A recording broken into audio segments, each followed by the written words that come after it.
Welcome to the Real Riff podcast. My name is Bill Markey. I'm my smiling co-host, Thomas Angela.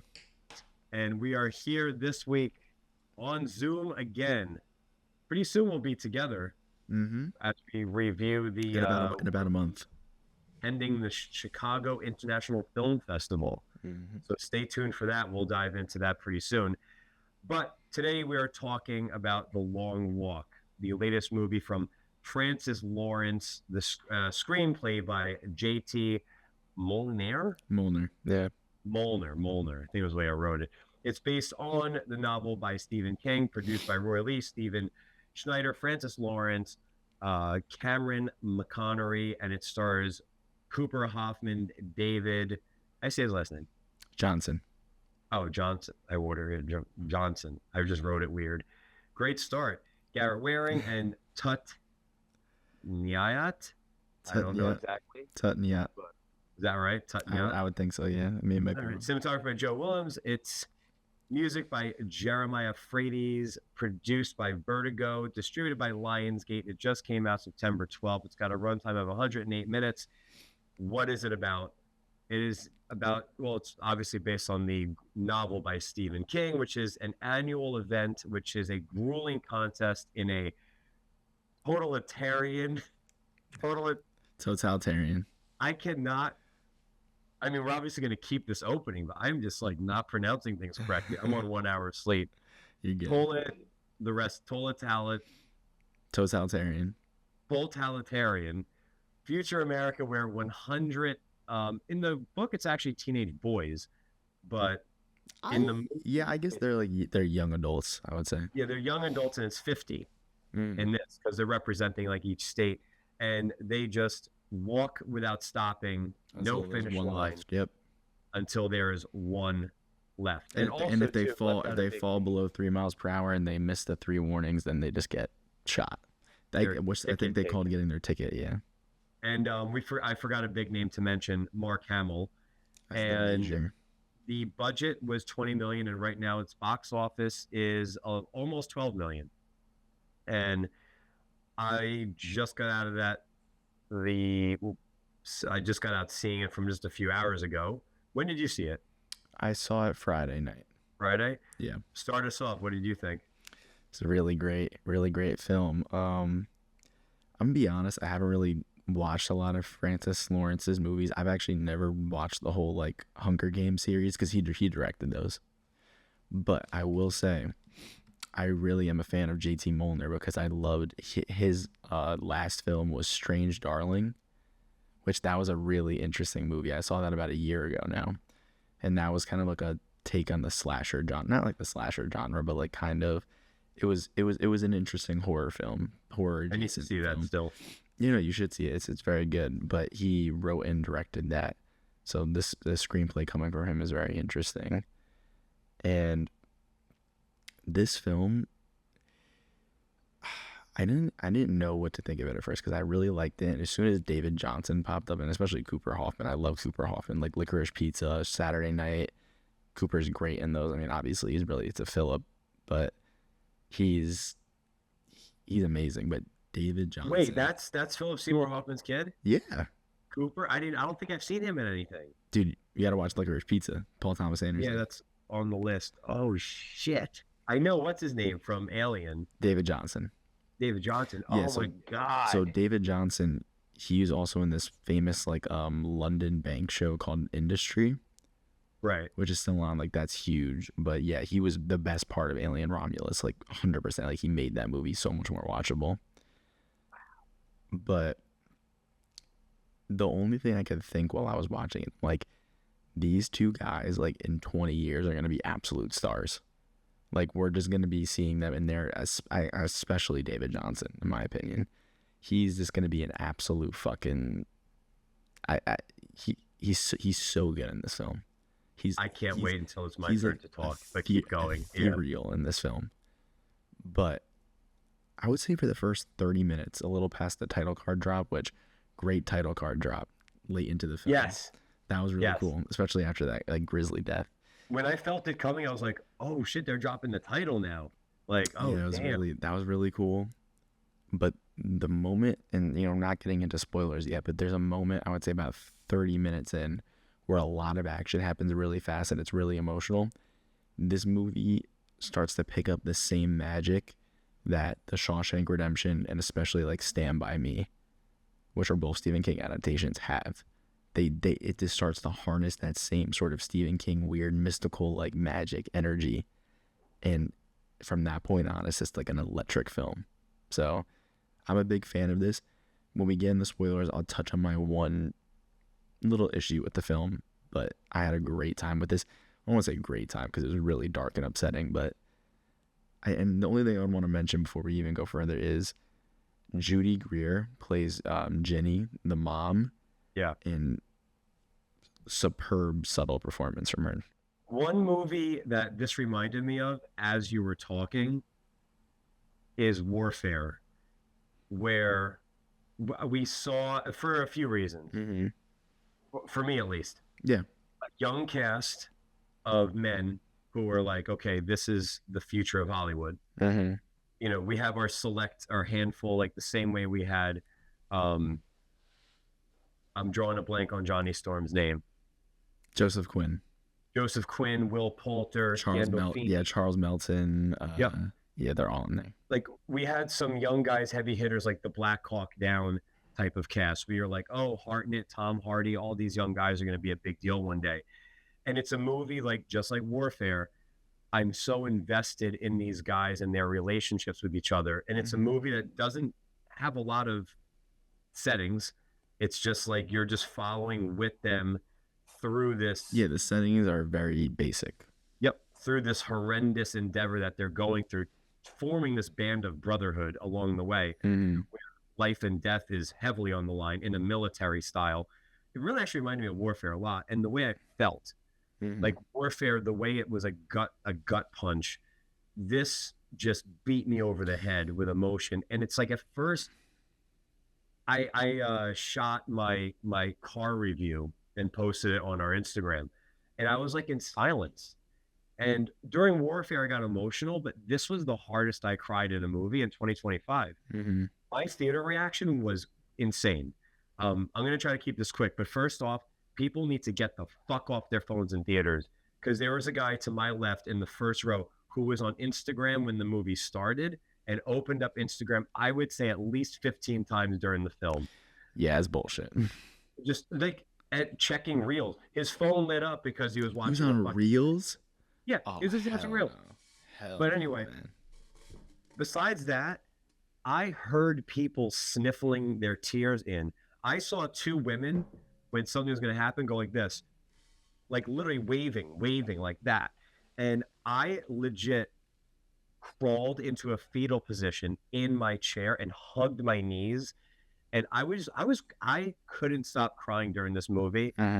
There's some beautiful cinematography in it, like the shots in the rain. I'm not going to say much, but David Johnson,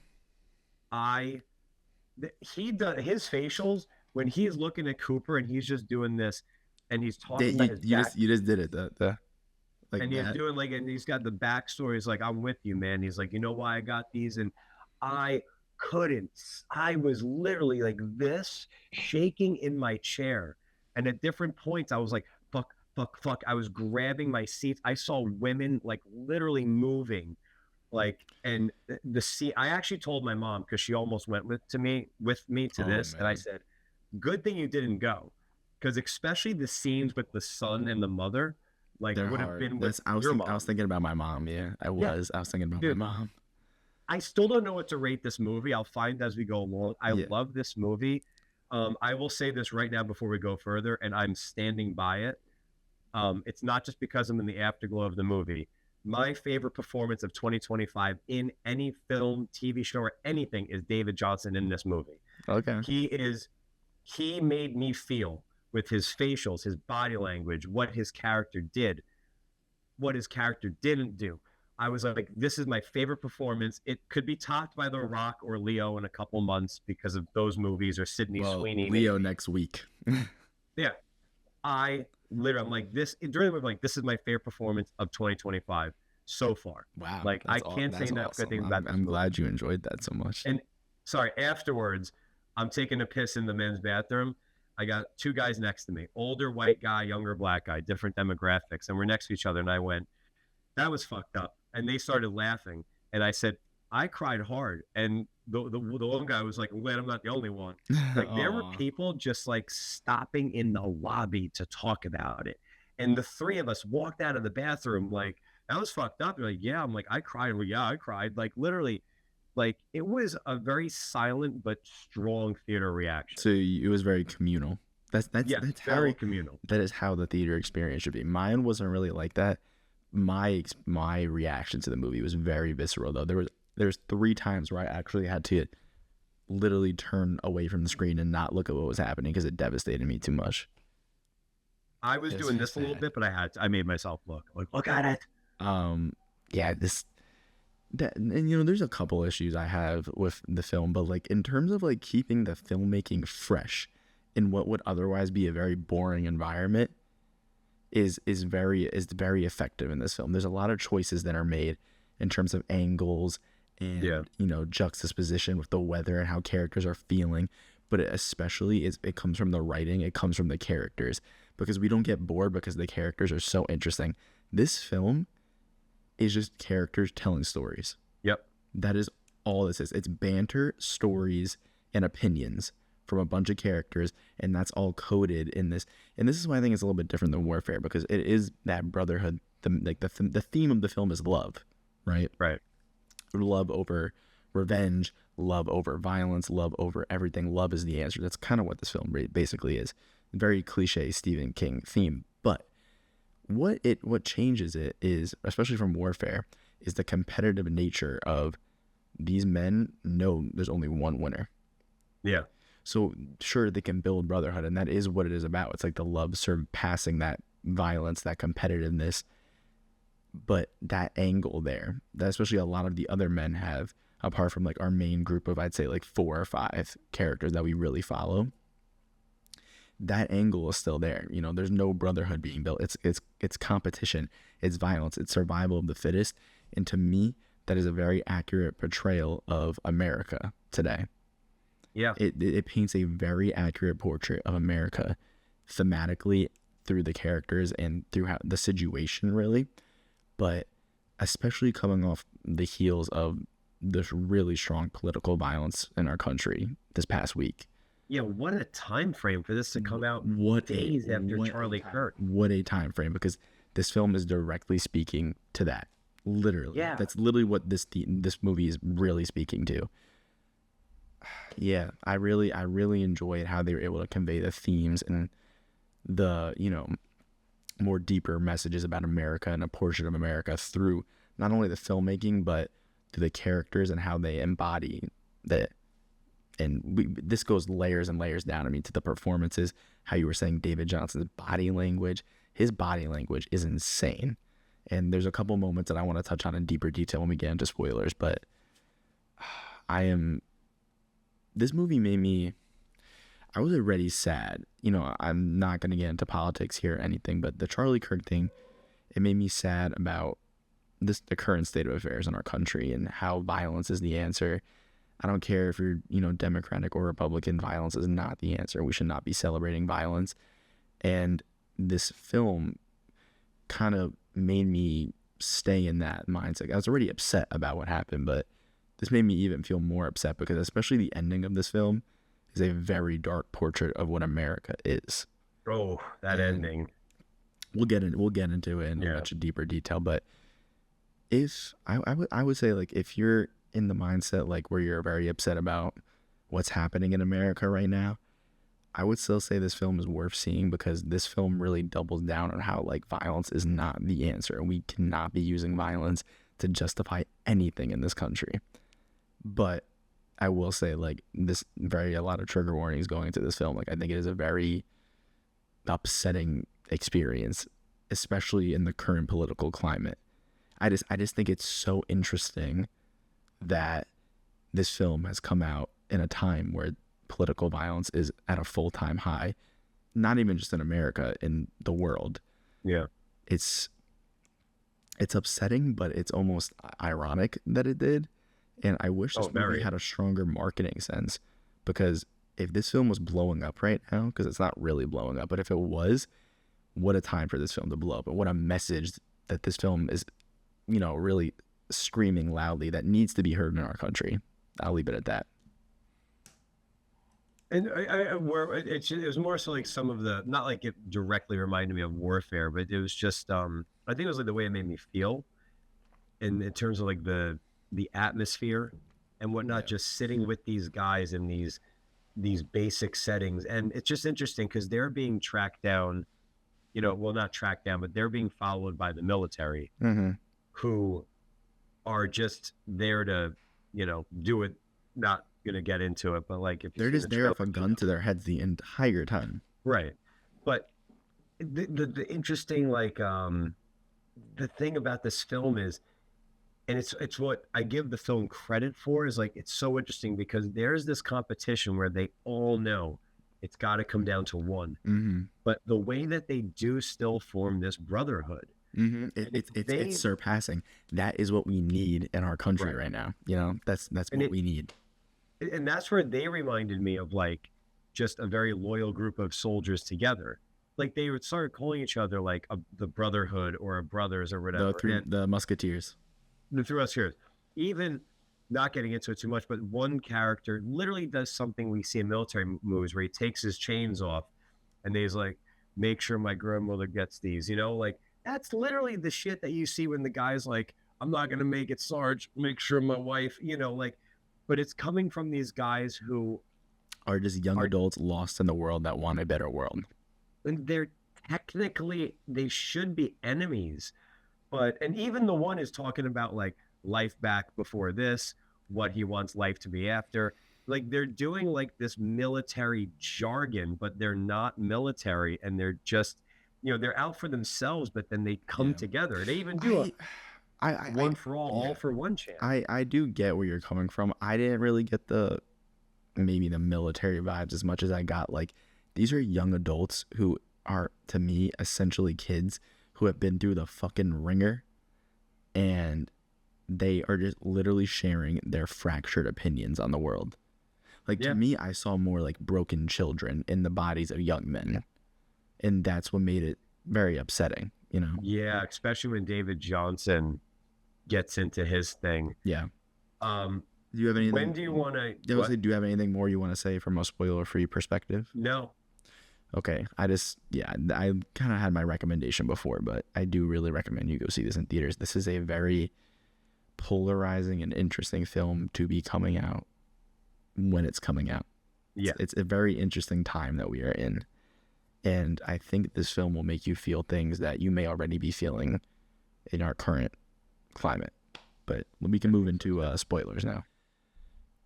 Some things that didn't work for me as much, because I've been praising this film and the performances. I think the performances across the board are amazing. I especially want to shout out, because we didn't shout him out, Tut Nayat, like as Bart, as Arthur Baker, I think his name was. Is that the guy who had the hat on?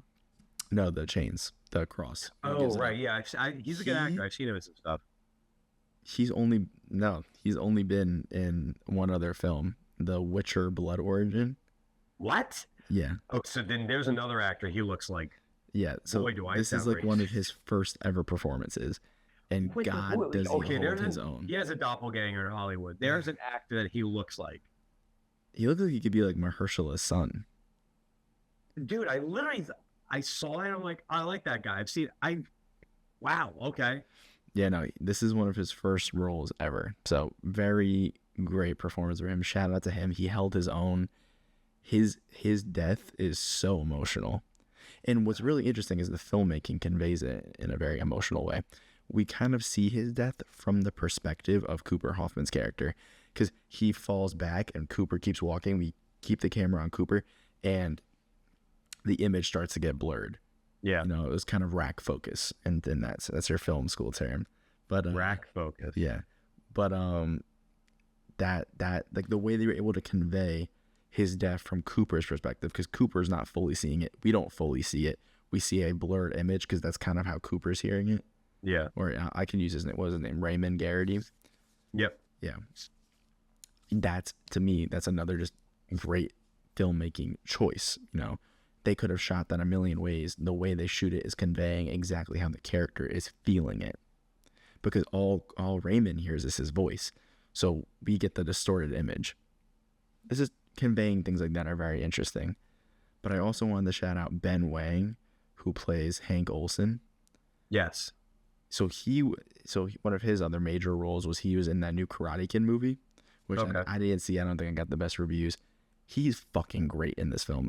So funny, and his story is so tragic too. And we even find out that he has a wife, his character, which is interesting because I thought he was the youngest out of all of them. Well, there's that one kid who's like a kid. That's at the beginning, yeah. Different. I mean, out of our main gang. Okay, gotcha. The Musketeers, I guess. Yeah. But God, his death was really tragic. That was actually one of the points I was starting to like look away because it was making me so sad when they were running back for him. Yeah, who ran back for?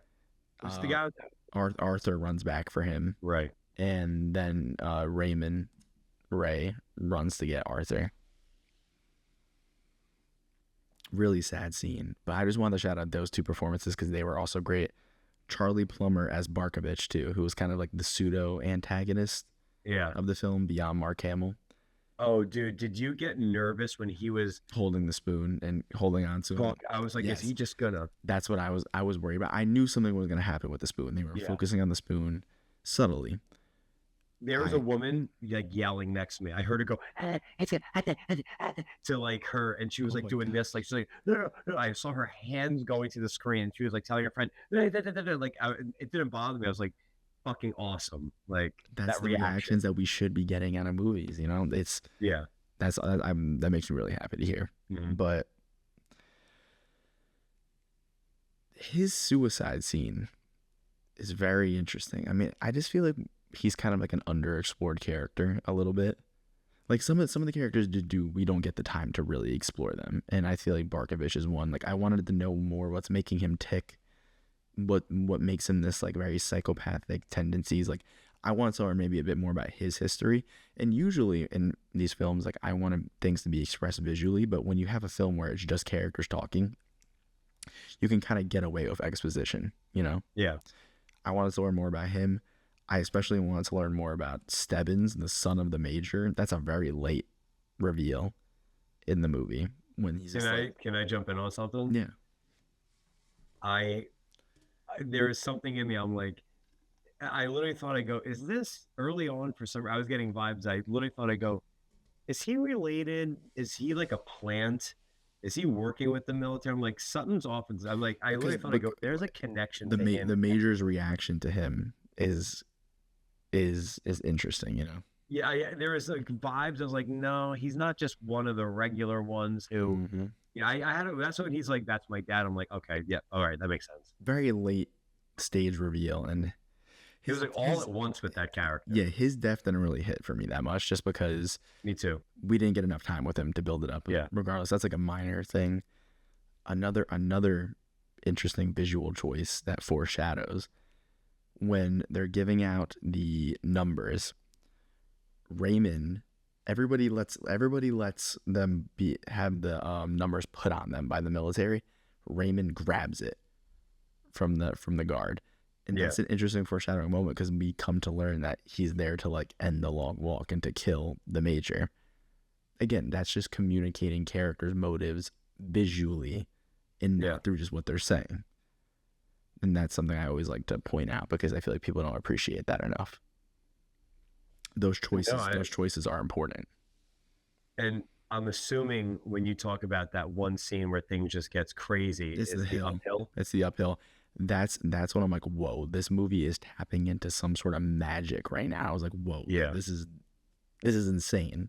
Again, like this is where for me it was like with Warfare, waiting, and then that bomb hits. And then the film just turns. And like during the uphill, I was like, it was so jarring. I had a moment where I thought, is this is this real? Is this a dream sequence? What is this? Like this, it became absolute chaos. And talk about the sound design of the warning. That sound design, oh my God, it's brutal. It's like this angel of death just like looming over them the entire time. And it's so dark. but that sound design is just so good. However, the staticky like Yeah. announcer voice, it's haunting. It's fucking haunting, dude. It's just I could gush about the filmmaking choices here. It's same as like he's not in it a ton, but when Hamill's on screen, like who would have? I didn't have that on my bingo card this year. A lot of talk about sack in this film. A lot of talk about ball sacks. Did you not pick up on that? Oh, I know they were when they were going at each other. Every time the major talks, he says sack. You boys have a lot of sack. Okay, now that you say it, yeah, but That's just him saying you boys have a lot of balls. Yeah, he says it a lot. It's like almost every time he's on screen, which I think he's on screen maybe 4 times. What did you think of Hamill? Great subtle performance. He does not steal any scenes. He does not steal anything. He is a looming threat who's just there the entire time. He's more representative of the country than as a character. He's more of a thematic symbol in the film than a character, and Hamill's performance serves that. He doesn't try to do anything more than he should. Nope. He knew his role. He knew his job. He executed. Good performance. That's one of those roles where it works out. It's so perfect, and it's such an interesting choice. Where like I'd like to know, did they want him? Did he hear like? It's so, like who meaning like how he got the role? Yeah. Okay.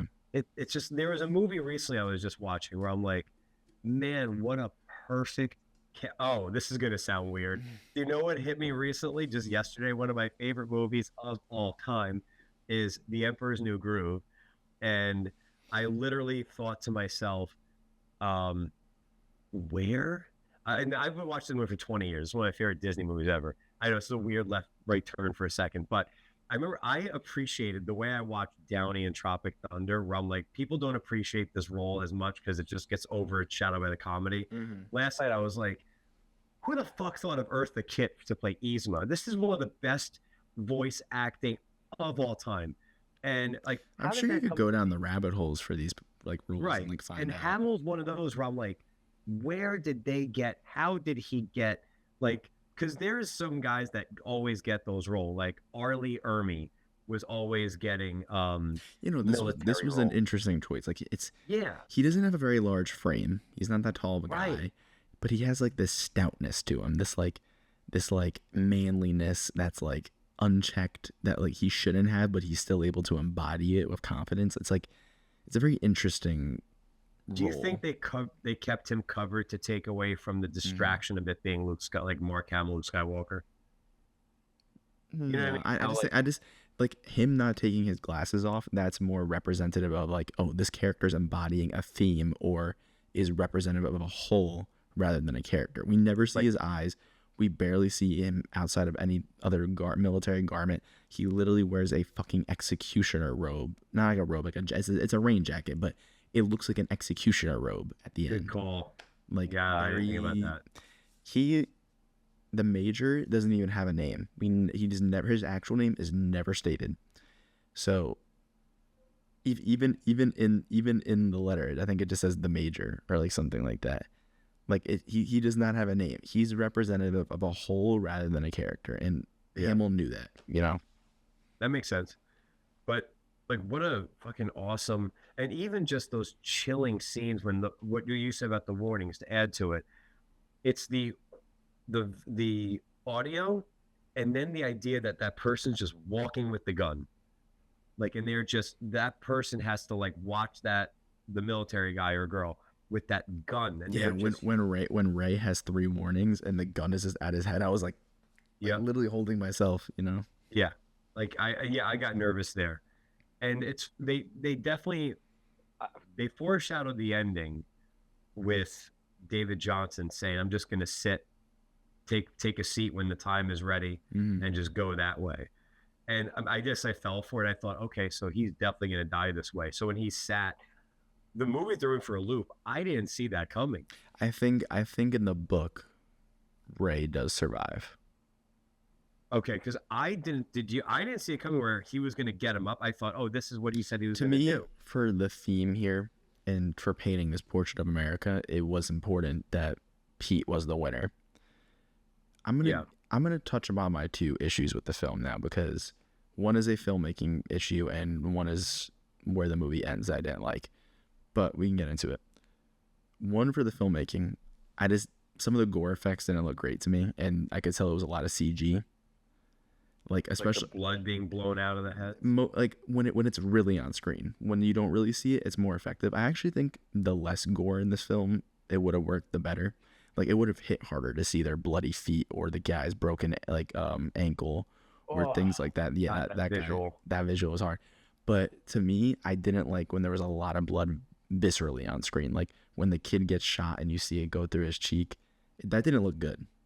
I have a feeling that that's what you're about to criticize, was that kid shot. It didn't look good at all. It looked It terrible. looked like a Resident Evil thing or something. It did, and that's because it was CG. I would have preferred practical effects if they were going for it. But even beyond that, you didn't need to show that much gore to really show what was happening in this film. Yeah.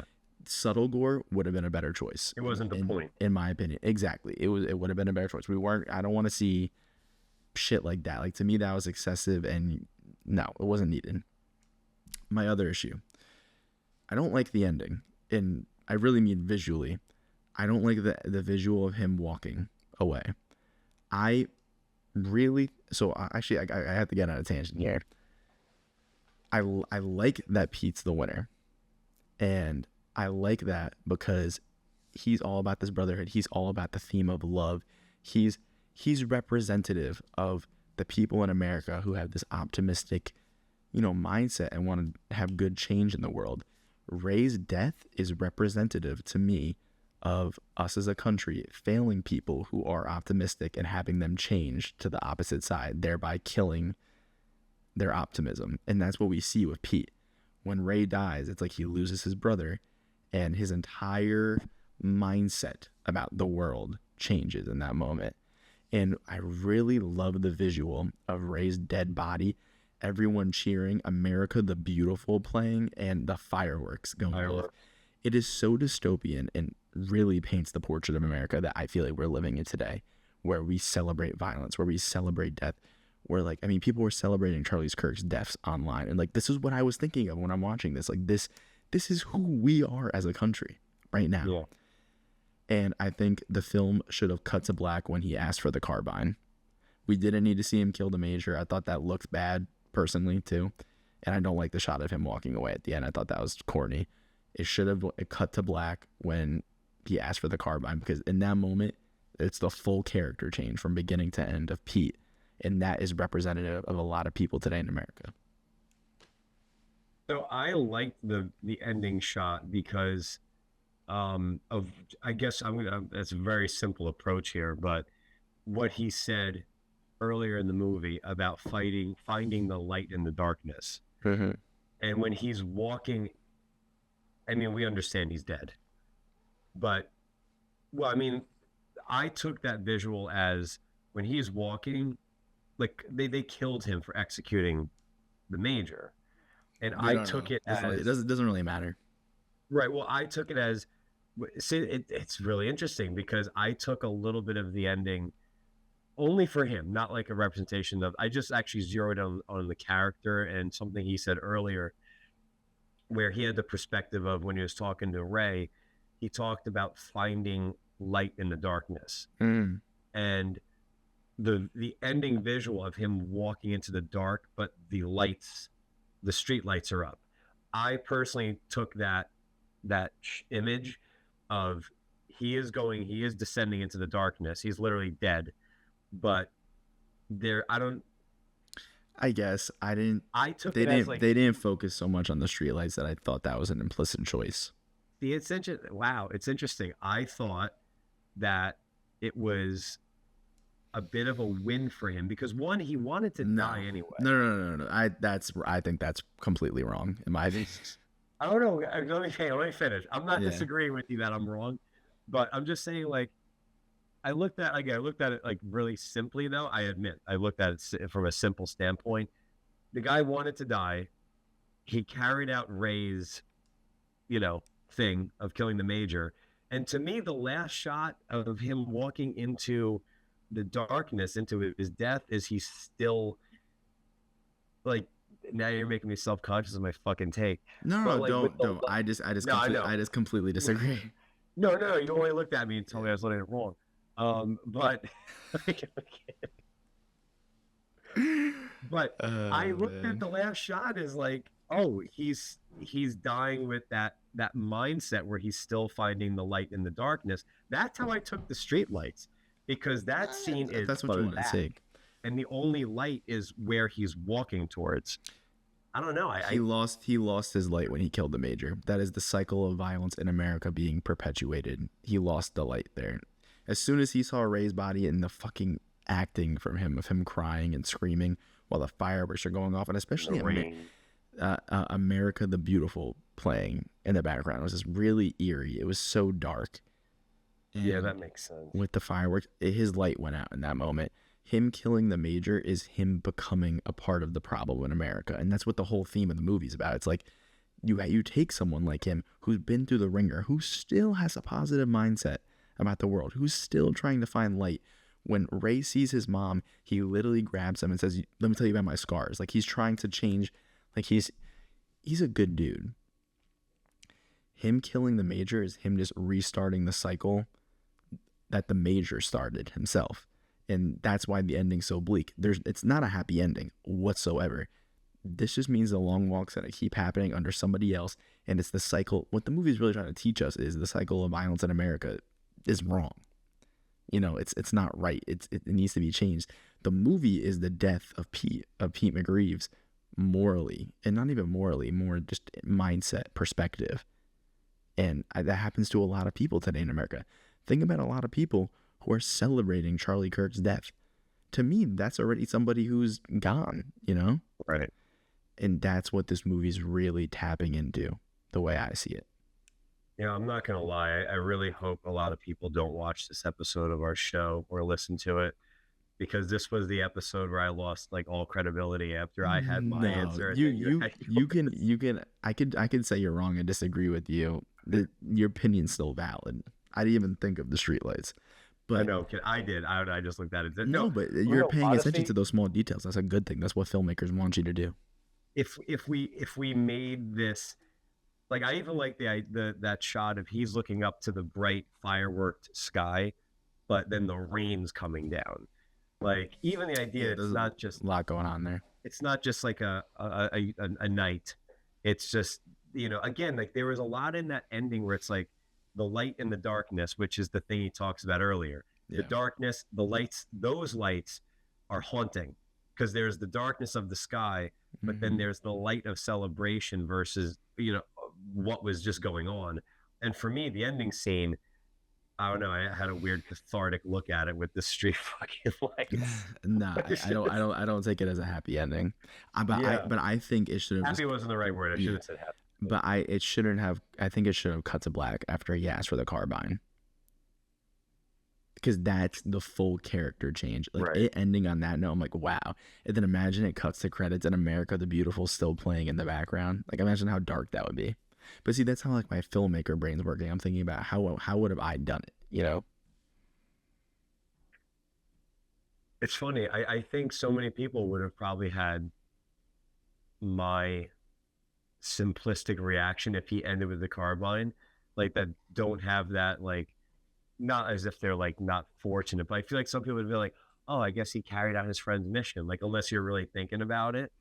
Like, Yeah, then no, that's when I that's wonder, not a like, good thing. Like but see, that's how our brains, I feel like, are wired. Like I could see people in the ending being like, yeah, kill the major. That's the good ending. Like, no, the major won in this movie. He Right. won by having Pete kill him. He won. That's like the ending of like Seven. Yeah, he won.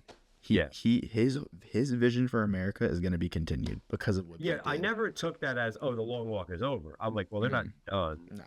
Like, If it's anything, it was continued. strengthened. But Right. that's the sadness of the movie. The movie's trying to teach us a lesson here. It's like a moral lesson.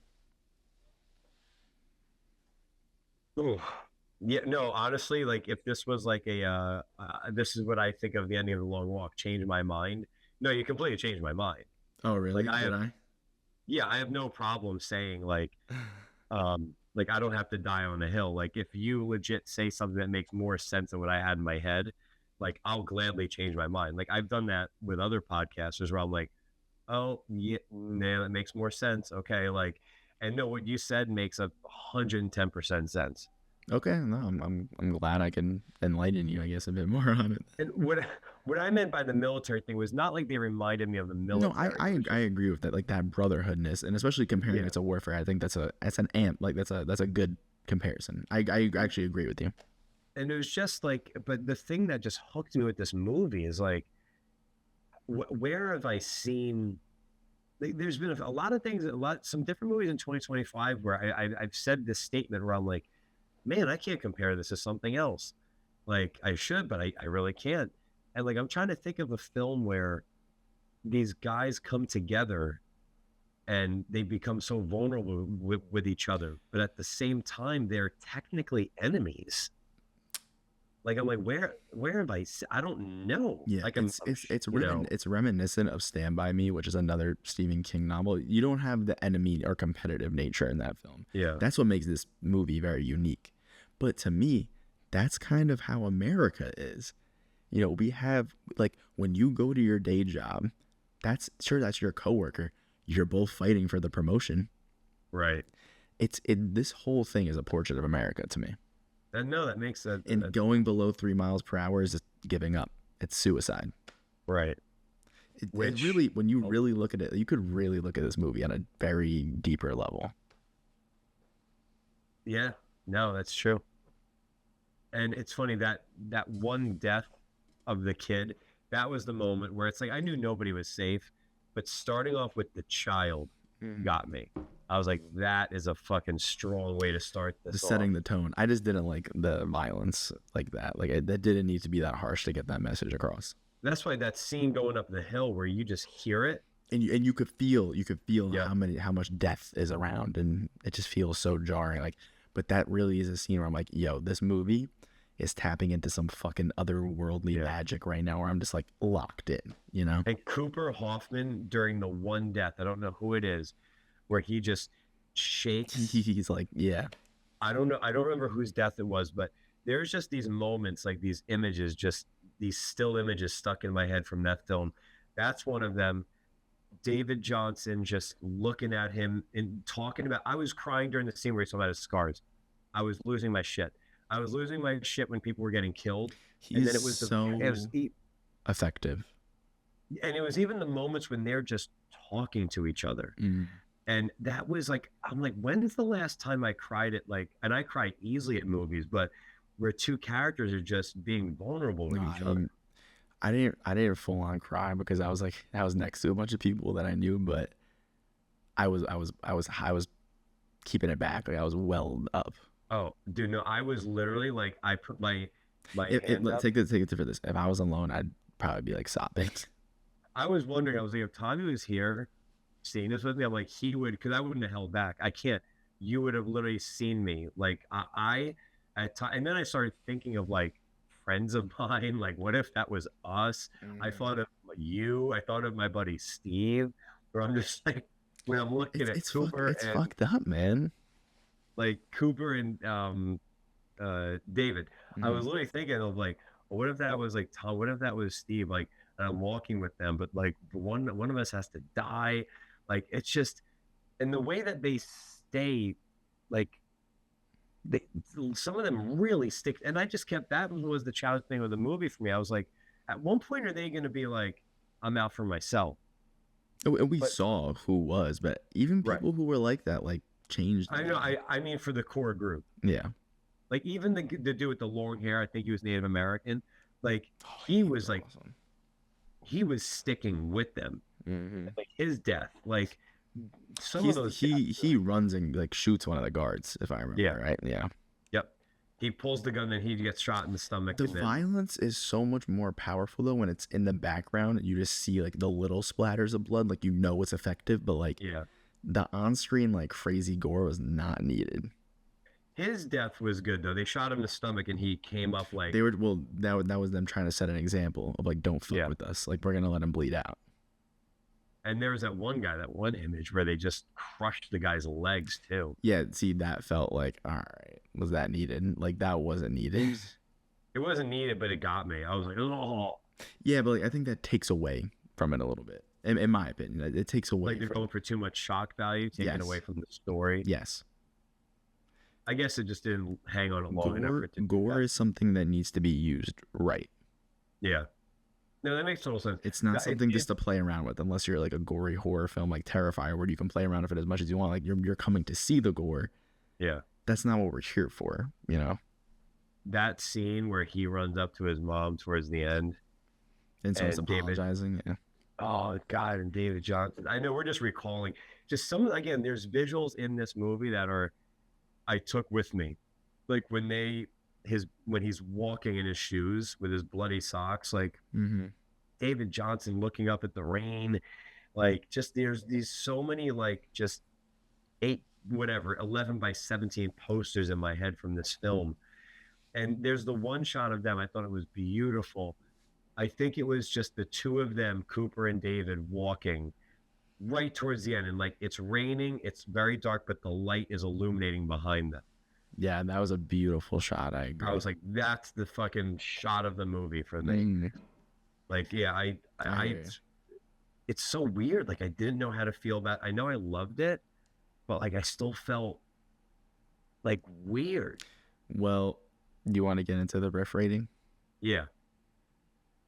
I don't know. I'm thinking. Do you want me to I say? have the I number know in my mind. I know my score, so I can give it if you want. Let me go first just to see, because I'm just 8. Yeah, I'm at an 8. Okay, yeah, I'm going 8. Yeah, I had 8 floating in my head for this one. Mm-hmm.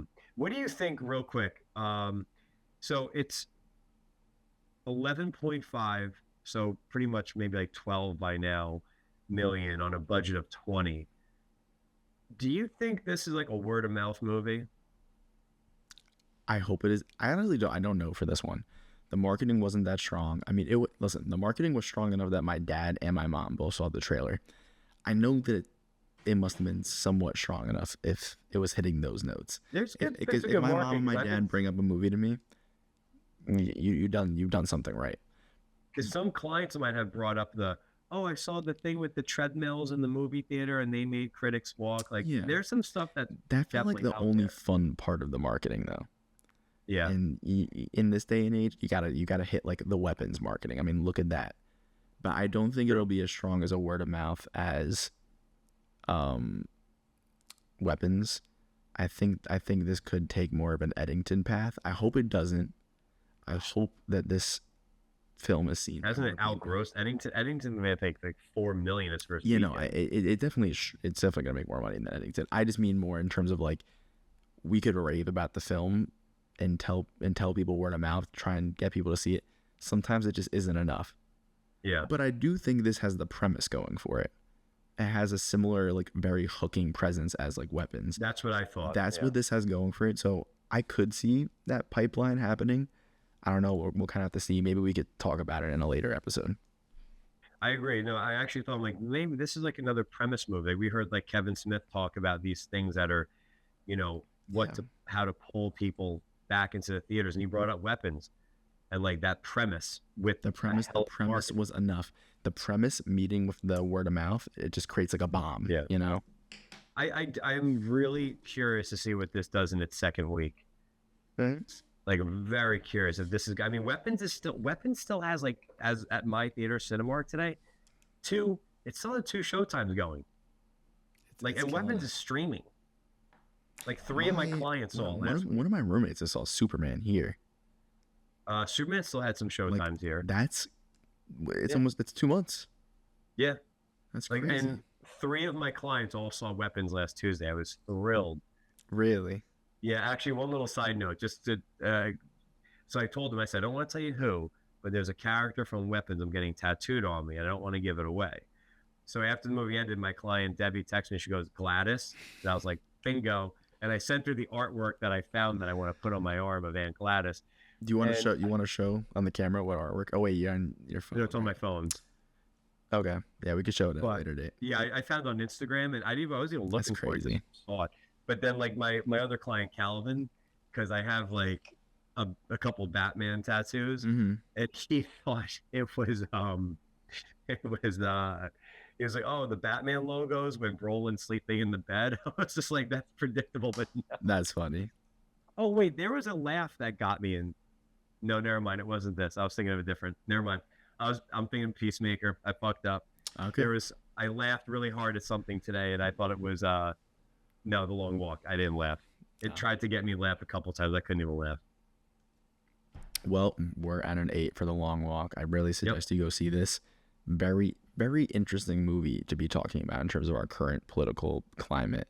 And I think this is a You got that right. haunting portrait of America. And I really think people should more people should go and see this. Like, really try and make this a word of mouth movie. The premise is a hook. Like, you know, I mean, this is after we spoiled the movie. So if you're here again, you're a fucking weirdo. But yeah, why would you listen to this? Yeah, no. But go see it again. But no, I think we both really enjoyed this. We're both equally at an 8. And yeah, that's about it, guys. Make sure you like, subscribe, word of mouth, everything that fucking Bill usually says that now I'm saying. All of them. Do them all. And comment. Yeah, comment. Leave some comments. We want a conversation going. And a big thing too is 5-star ratings. Yeah, so please on Spotify, Apple Podcasts, everything. That's a biggie. So, and if not, then you'll get your first warning, and then your second warning, and then you'll lose your ticket. There you go. All right, guys. Thanks for watching. Thanks for listening. See you, everybody.